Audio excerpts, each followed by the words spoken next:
सभी मसीही भाई बहनों को प्रभु यीशु मसीह के नाम में शालोम, प्रेज द लॉर्ड, जय मसीह की।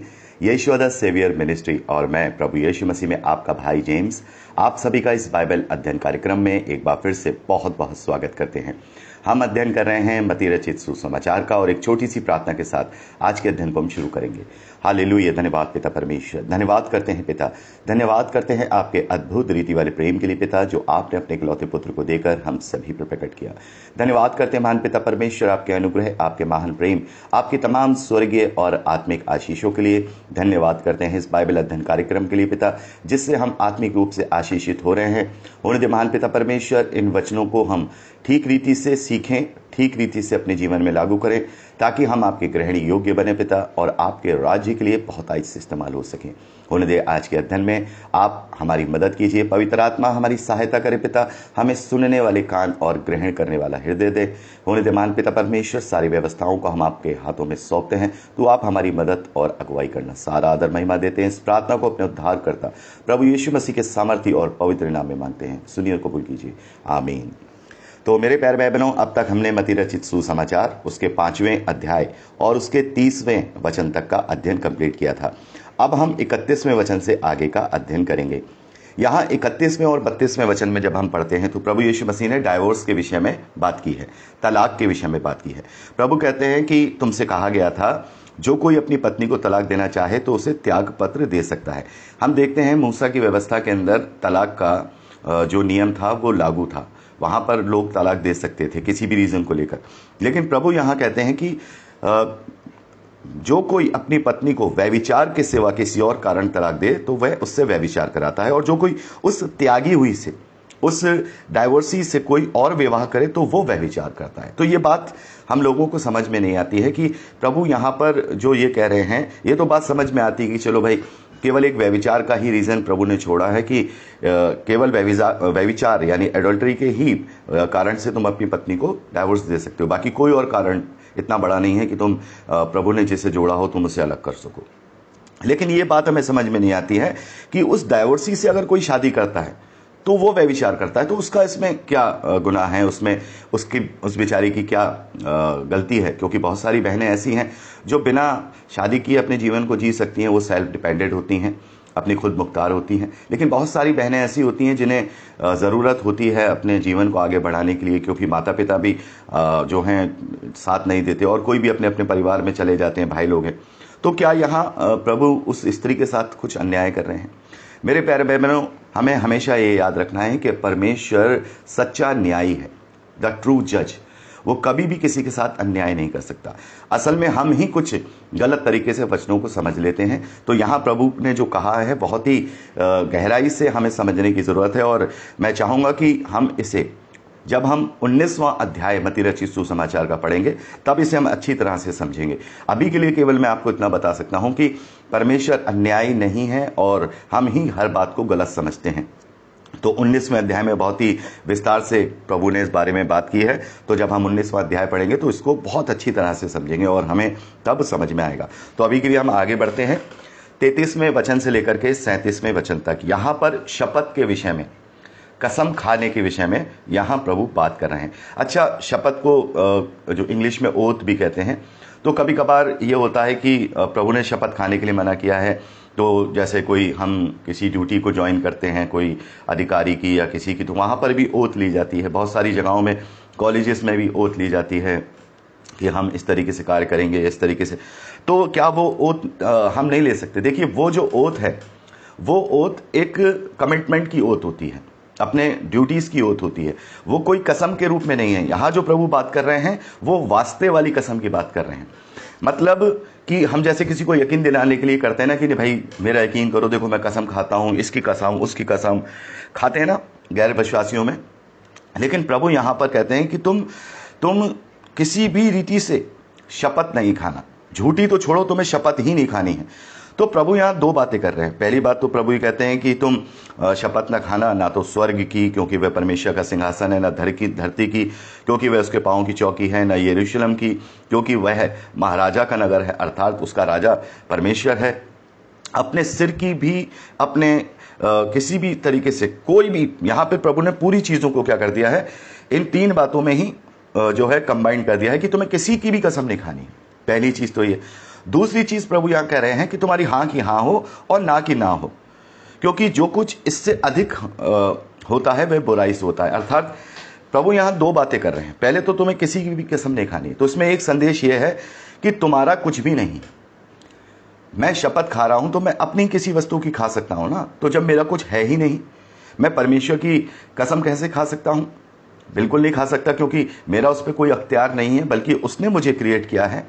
या मैं उसके सिंहासन, ना ही धरती की, क्या मैंने इस धरती को बनाया है? ना ही मैं खुद की कसम खा सकता हूं, क्योंकि यहां प्रभु कह रहे हैं एक बाल भी हम अपना उजाला ना काला कर सकते हैं। मतलब यहां पर प्रभु ने कहा है कि हम उसमें कोई चेंजेस नहीं कर सकते। ये कोई अब बोले कि भाई हम तो डाई कर सकते हैं, तो यहां पर क्या वो परमानेंट होती है? नहीं, वो आर्टिफिशियल है। हम चेंज नहीं कर सकते अपने शरीर को, किसी भी रीति से हम चेंज नहीं कर सकते, ठीक है। तो यहां प्रभु कहते हैं कि तुम, एक संदेश ये है कि हमारा कुछ भी नहीं है। हम इस जैसे अपना समझ रहे हैं वो हमारा नहीं, चाहे इस धरती पे कुछ भी हमने गेन कर लिया है वो हमारा नहीं है। दूसरी बात प्रभु कह रहे हैं कि अपने व्यक्तित्व को ऐसा तुम्हें क्या करना है, अपने व्यक्तित्व को ऐसा डेवलप करो कि लोगों के सामने तुम्हें शपथ खानी ही ना पड़े। अपनी बातों में ऐसे पक्के डटे रहो जिससे कि तुम किसी से अगर बोलोगे तो वो समझेगा ये व्यक्ति हमेशा सत्य पर टिका रहता है, इसकी हाँ की हाँ होती है, इसकी ना की ना होती है। क्योंकि जो शपथ है, जो कसम है, वो केवल झूठे खाते हैं जिन्हें अपनी बात सिद्ध करनी होती है। लेकिन प्रभु कह रहे हैं कि मेरे लोग ऐसे नहीं हैं। मेरे लोग अगर वो कह देते हैं, कोई कमिटमेंट कर दिया उन्होंने कि हाँ मैं ऐसा करूंगा, तो वो करते हैं। और वो कमिटमेंट कर देते हैं कि मैं ऐसा नहीं करूंगा, या मैं ये गलत काम नहीं करूंगा, ये चीज नहीं करूंगा, तो वो नहीं करते हैं, ठीक है। तो जो कमिटमेंट है वो हाँ का हाँ होना चाहिए और ना का ना। जो कर दिया वो ही करना है, उसमें से फिर हम कोई भी चेंजेस नहीं करें, ठीक है। क्योंकि जो कुछ इससे अधिक होता है, अर्थात ये अगर हमारी हाँ ना में बदल जाए तो उसका मतलब हमारा स्वार्थ है। हमारे अंदर जो अगर मन में कोई बुराई है तो उससे स्वार्थ निकल के आता है। इसलिए प्रभु कहते हैं कि यदि तुम्हारी ना हाँ में बदल जाए तो तुम्हारे स्वार्थ की बुराई है, और यदि कोई हाँ तुम्हारी ना में बदल जाए वो भी तुम्हारे स्वार्थ की ही बुराई है। तो यहां हमें समझना होगा कि हमें हाँ की हाँ और अपनी ना की ना रखनी है। और हमारा कोई भी अख्तियार इस धरती पर ना ही खुद पर है कि हम सोचे हमारा खुद का शरीर है। हमने इस शरीर को नहीं बनाया, ना ही हम अपनी मर्जी से जन्मे हैं। अगर ऐसा ही होता तो मैं फिर ऐसी जगह जन्म लेता, सोचता कि मैं राजा के जन्म ले लूं, किसी अच्छी कंट्री में जहां बिल्कुल डेवलप कंट्री है, सारी चीजें हो, सब शांति हो, कोई भी बुराई नहीं हो। ये मेरे अख्तियार में नहीं था कि मैं कहाँ आने वाला हूं या मेरा अस्तित्व कहाँ था। तो मेरे शरीर पर भी मेरा हक नहीं है।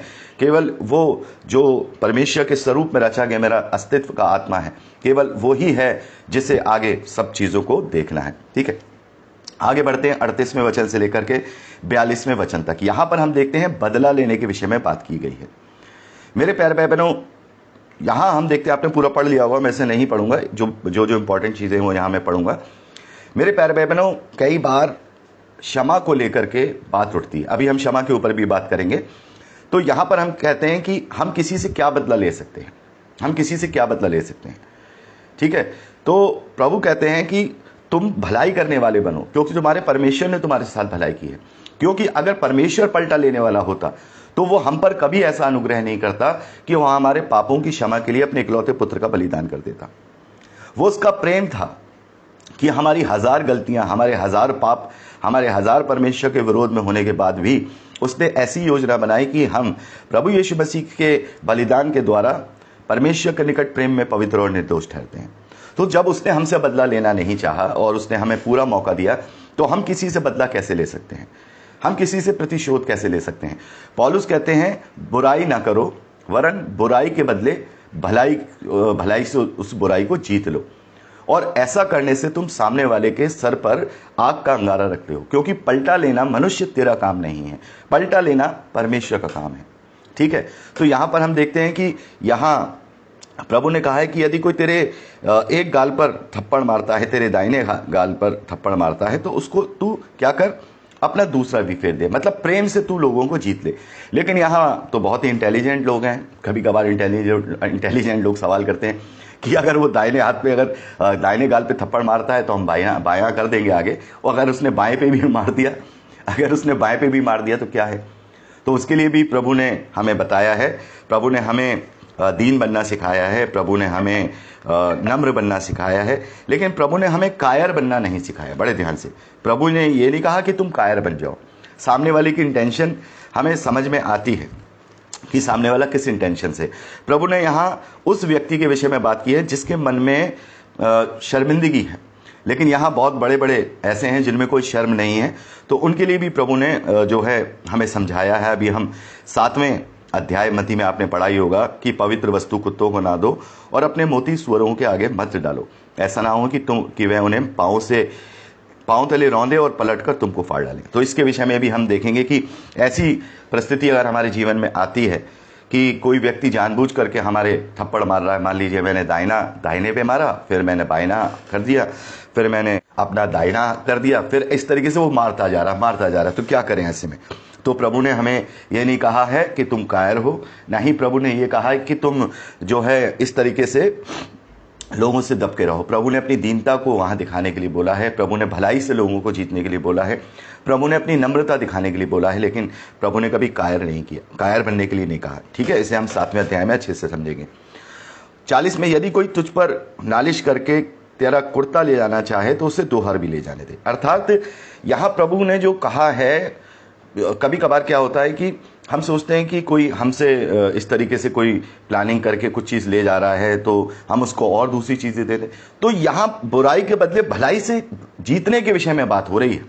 ठीक है, यहाँ पर आपके ऊपर ये परमानेंट कमांडमेंट नहीं दे दिया गया है कि हर स्थिति में, हर परिस्थिति में आपको ये करना है। आपको भलाई से बुराई को जीतना है। तो यदि कोई व्यक्ति ऐसा करता है तो ठीक है, पहले भलाई करो। हो सकता है क्योंकि हमारे परमेश्वर ने भी हम पर अपनी भलाई इस रीति पे प्रकट करी कि जब हम पाप ही में थे उसने अपने इकलौते पुत्र को बलिदान कर दिया। ठीक है, जब हम पाप ही कर रहे थे उसने हमसे ये नहीं कहा कि पहले तुम ऐसा करो वैसा करो, नहीं, हम जब पाप की स्थिति में ही थे तभी उसने अपने इकलौते पुत्र को बलिदान कर दिया। इस तरीके से अपनी भलाई उसने प्रकट की है। तो यहाँ पर जो चीज़ बताई जा रही है कि भाई जो तुझसे कोई 1 कोस ले जाना चाहता है तो 2 कोस चला जा, कोई तुझसे मांगे तो और उसे दे, और जो तुझसे उधार लेना चाहे उससे मुंह ना मोड़। तो यहाँ भलाई के विषय में बात की जा रही है क्योंकि परमेश्वर भला है। और जब हम प्रभु यीशु मसीह पर विश्वास करते हैं तो हम अपने पुराने मनुष्य तत्व को मार देते हैं, और पौलुस कहते हैं कि अब मैं जीवित ना रहा वरन मुझ में मसीह जीवित है। तो जब मसीह मुझ में जीवित है, हमारे अंदर पवित्र आत्मा का हम मंदिर कहलाए गए हैं और हम पवित्र आत्मा की सहभागिता में, उसकी अगुवाई में हैं, तो हमारा जो चरित्र है वो वैसा ही डेवलप हो जाएगा कि हम भलाई करना चाहेंगे। हम चाहेंगे, जैसे अभी हमने कहा ना कि धन्य हैं जो शोक करते हैं, तो हमें शौक होना चाहिए सामने वाले व्यक्ति के लिए कि ये व्यक्ति गलत रास्ते पर है, तो हम इसकी बुराई को अपनी भलाई से जीत लें। यदि वो परमेश्वर का खोजी होगा और उसके अंदर शर्म होगी और वो शर्मिंदा होने वाला होगा, तो वो क्या होगा, वो इन बातों से प्रभावित होगा और हम एक आत्मा को बचाने पाएंगे। तो यहाँ पर बदला लेने के लिए, अच्छा, अब जो मैं आपसे बताना चाहता था, बहुत सारे लोग कहते हैं कि भाई क्रिश्चियंस के अंदर ये जो थियोलॉजी है ये गलत है कि क्षमा करने वाली, अगर किसी ने किसी का मर्डर कर दिया तो अब किसी को क्षमा कर देंगे तो उसको सजा नहीं दी, तो ये तो परमेश्वर का अन्याय हुआ। लेकिन मेरे प्यारे भाई बहनों, परमेश्वर अन्याय नहीं है। हम देखते हैं कि बहुत सारी जगहों पे किसी ने किसी का कत्ल कर दिया, वो पूरा खानदान वाले उस कत्ल का बदला लेने के लिए उस दूसरे व्यक्ति का कत्ल कर देते हैं, फिर वो खानदान वाले अपने दूसरे व्यक्ति का कत्ल कर देते हैं। तो अगर किसी ने किसी को मार दिया तो हमने क्या बदला लिया? हमने ऐसा कौन सा तीर मारा या हमने ऐसा कौन सा बड़ा कार्य कर दिया कि किसी व्यक्ति को हमने मार दिया? हम देखते थे जब आज भी हम इस बात को अच्छी तरह से जानते हैं क्योंकि अब हम मसीह में हैं तो इन चीज़ों में नहीं है, लेकिन हम इस बात को जानते हैं। बहुत पुरानी जो मूवीज़ होती थी उनमें बदले लेने वाले होता था कि हीरो के जो माँ बाप हैं उसे विलेन ने मार दिया और हीरो ने बड़े होकर के विलेन को मार दिया, सब बदला पूरा हो गया। तो बदला कैसे पूरा हो गया? अरे तुमने ऐसा कौन सा तीर मार लिया? वो विलेन ने तो अपनी पूरी जीवन जी लिया, अब वो 60 साल का हो गया था, 65 साल का हो गया था और तुमने बड़े होकर के उसको मार दिया। अरे भाई, वो 5 साल बाद तो खुद ही मर जाता, 5 साल बाद तो वो खुद मर जाता, तो तुम्हारा बदला हुआ कहां? जो चीज आज तुमने 5 साल पहले कर दी तो वो कौन सी बड़ी बात हो गई? वो मृत्यु तो उसे आनी ही थी। तो उस मृत्यु को प्राप्त करने के लिए जो उसे ऑटोमेटिकली आनी ही थी, तुमने एक हत्या करके पाप भी कर लिया। तो ये कैसा बदला हुआ? ये कौन सा इंसाफ हुआ? इसीलिए जो लोग ये बोलते हैं उन्हें समझ में नहीं आता है कि परमेश्वर किस इंसाफ की बात करता है। परमेश्वर कहता है कि इस धरती पर तुम इंसाफ के पीछे मत भागो, बदले के पीछे मत भागो, मेरे हाथ में दो, क्योंकि परमेश्वर के हाथों में पड़ना भयानक बात है। आज हम उसे मार देंगे या किसी से बदला ले लेंगे तो वो तो उसका सड़ाहट का शरीर है, एक दिन वो खत्म होना ही है। आज नहीं होगा तो कल हो जाएगा, तो उसमें कौन सा बड़ा हमने कार्य कर दिया। लेकिन अगर हमने परमेश्वर के हाथ में सौंप दिया तो परमेश्वर उस कार्य का बदला उसको बहुत ही भयानक देगा, अनंत आग के दंड में देगा, उसका दंड कभी खत्म नहीं होगा। और लेकिन अगर हम उसे क्षमा कर देते हैं तो हो सकता है कि हमारे ही स्वरूप में बनाया गया एक व्यक्ति प्रायश्चित करे और वो आत्मा बचाई जाए, और उस आत्मा बचाए जाने का, हमें हमारे द्वारा किसी को क्षमा किए जाने का अजर हमें अनंत जीवन में अनंत अनंत प्रतिफल के रूप में मिलेगा। तो हमें यहां देखना होगा कि परमेश्वर कभी भी किसी के साथ अन्याय नहीं करता, वो रिवॉर्ड देता है। रिवॉर्ड मतलब प्रतिफल, जैसा तुम करोगे तुम्हारे साथ वैसा ही प्रतिफल दिया जाएगा। इस धरती पे तुम क्षमा करोगे तो तुम्हें क्षमा किया जाएगा, तुम्हारे भी बहुत सारे पाप और गलतियां हैं जिसका तुम्हें दंड दिन मिलना था, मैं उनसे क्षमा करूंगा। लिखा है कि जैसे तेरे स्वर्गीय पिता ने तुझे क्षमा किया वैसे तू भी अपने अपराधियों को क्षमा कर। ठीक है, तो हमें इस बात को समझना है। तो अभी हम आगे बढ़ेंगे अगली रिकॉर्डिंग में 43वें वचन से। प्रभु हम सबको आशीष दे।